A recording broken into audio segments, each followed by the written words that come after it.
तो दोस्तों जब भी हम घर बनाते हैं तो दिमाग में एक सवाल जरूर आता है कि आखिर ये जो दो कॉलम है इन दोनों के बीच में मैक्सिमम डिस्टेंस कितना होना चाहिए। क्योंकि कुछ केसेस में ऐसा हो जाता है कि बिना जानकारी के लोग दो कॉलम के बीच में काफी ज्यादा डिस्टेंस कर देते हैं और कॉलम का साइज उतना नहीं होता है, जिससे कि आगे चल के उनका बीम भी बेंड हो जाता है और पूरा स्ट्रक्चर जो है वो कमजोर हो जाता है। अब ऐसी चीजें जब होने के बाद पता चलती है तो काफी बड़ा नुकसान हो जाता है। तो इससे पहले आपको ये जरूर पता होना चाहिए कि आप जो घर बनवाने जा रहे हो उनमें दो कॉलम के बीच में मैक्सिमम कितना डिस्टेंस होना चाहिए। देखिए दोस्तों, जनरली ऐसा देखा जाता है कि जितना ज्यादा डिस्टेंस होगा उतना ही कॉलम का साइज ज्यादा होता है, बीम का साइज ज्यादा होता है। पर इसमें बहुत सारे फैक्टर्स डिपेंड होते हैं। स्ट्रक्चरल डिजाइनर जो होते हैं वो लोड को कैलकुलेट करने के बाद आपके कॉलम और बीम का साइज आपको देते हैं। उसमें कितना सरिया इस्तेमाल करना होता है इसके बारे में भी आपको जानकारी दी जाती है। देखिए दोस्तों, जो रेगुलर घर बनाए जाते हैं वहां पर अगर हम बात करते हैं तो जो कॉलम होते हैं उन दोनों के बीच में जो डिस्टेंस होता है वो इतना ज्यादा नहीं होता है। जनरली वहां पर ऐसा देखा जाता है कि दो कॉलम के बीच में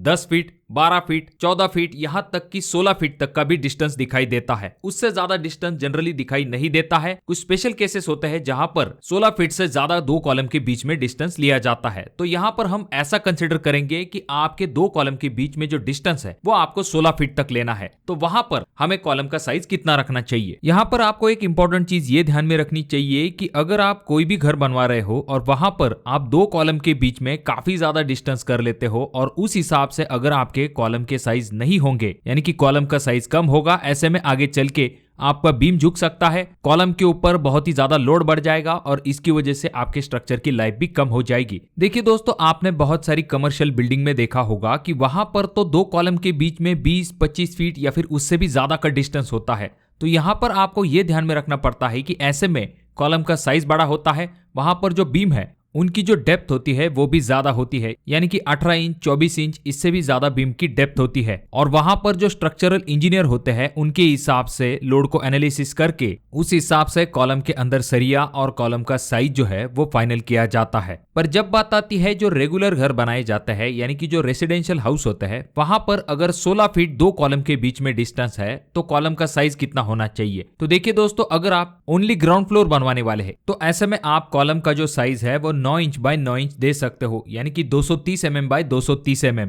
जिसमें कि आपके 12 mm के 4 सरिये आएंगे और 8 mm की आपकी स्टीरअप्स होंगी, जिनमें 6 mm का स्पेसिंग होगा। देखिए, अब यहाँ पर ध्यान पूर्वक एक चीज समझना काफी ज्यादा जरूरी है कि भले ही आप 9 इंच बाय 9 इंच का कॉलम दे सकते हो, पर आगे चल के अगर आप ऊपरी मंजिल बनवाना चाहते हो, ऐसे में आप क्या करोगे। तो इसीलिए जनरली जब भी आप घर बनवाने वाले हो तो आगे चल के आप वहां पर G+1 बनाओगे या फिर G+2 बनाओगे, उस हिसाब से ही आपको ग्राउंड फ्लोर से कॉलम देने चाहिए। तो एग्जाम्पल के लिए अगर आप G+1 घर बनवाने वाले हो, यानी कि जमीन लेवल पे एक मंजिल और ऊपर के तरफ एक मंजिल, यानी कि आप 2 मंजिला घर बनवाने वाले हो आगे चल के, ऐसे में आप जो है कॉलम का जो साइज है वो 9 इंच बाय 12 इंच रख सकते हो, यानी कि 230 mm बाय 300 mm। अब यहाँ पर कॉलम का साइज बढ़ने के साथ जो सरिया है वो भी बढ़ जाएगा। यहाँ पर आपको 12 mm के 6 बार का इस्तेमाल करना है और इसके लिए जो स्टीरअप है उसके लिए 8 mm के सरिये का इस्तेमाल करना है और स्पेसिंग जो है, यानी कि सेंटर टू सेंटर डिस्टेंस जो है वो 2 रिंग के बीच में 6 इंच का होगा। और जब भी आप कॉलम बनाने वाले हो तो वहां पर ग्रेड भी काफी इंपॉर्टेंट होती है, यानी कि कंक्रीट का जो मिक्स है वो कम से कम M20 ग्रेड का होना चाहिए। M20 जिसका की प्रोपोर्शन होता है 1:1.5:3,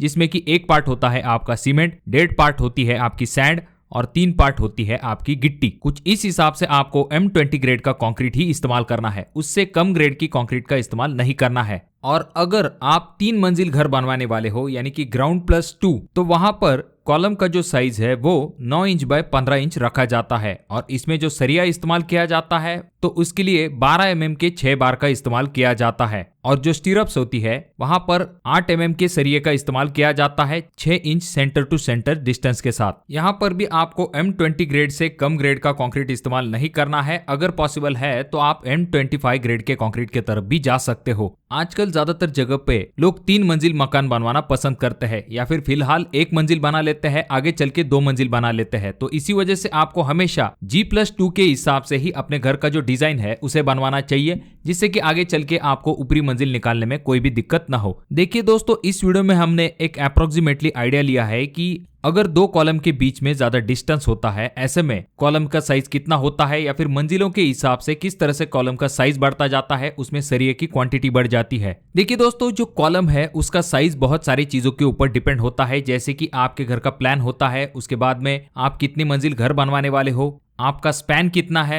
ऐसे बहुत सारी चीजों के ऊपर आपके कॉलम का जो साइज है वो डिपेंड होता है। अगर आप दो कॉलम के बीच में बहुत ही ज्यादा डिस्टेंस लेने वाले हो, ऐसे में आपको हमेशा स्ट्रक्चरल इंजीनियर से ही डिजाइन करवा लेना चाहिए, जिससे कि आपका स्ट्रक्चर काफी मजबूत भी बनेगा और आगे चल के आपको कोई तकलीफ भी नहीं होगी। और जब भी आप डिजाइन लेते हो तो इसके कुछ फायदे होते हैं, जैसे कि जितना जरूरी है उतना ही सरिया आपके स्ट्रक्चरल इंजीनियर आपको सजेस्ट करता है, जिससे कि आपका सरिया का जो एक्स्ट्रा यूज है वो बच जाता है और आपके पैसे भी बच जाते हैं। और देखिए दोस्तों, जब भी आप कॉलम का साइज लेने वाले हो तो हमेशा ये ध्यान में रखिए कि आगे चल के आप जितने मंजिल बनाने वाले हो उसी हिसाब से आपको आपके कॉलम का साइज रखना चाहिए। तो मैं आशा करता हूँ कि वीडियो आपको काफी अच्छी लगी होगी। अगर आपके कोई सवाल है तो कमेंट बॉक्स में कमेंट जरूर कीजिए। वीडियो अगर आपको अच्छा लगा हो तो जरूर इसे लाइक कर दीजिए। बहुत ज्यादा ही अच्छा लगा हो तो अपने दोस्तों के साथ जरूर शेयर कीजिए। और ये जो तीनों वीडियो है इनमें से कोई एक वीडियो आपके जरूर काम में आ सकता है।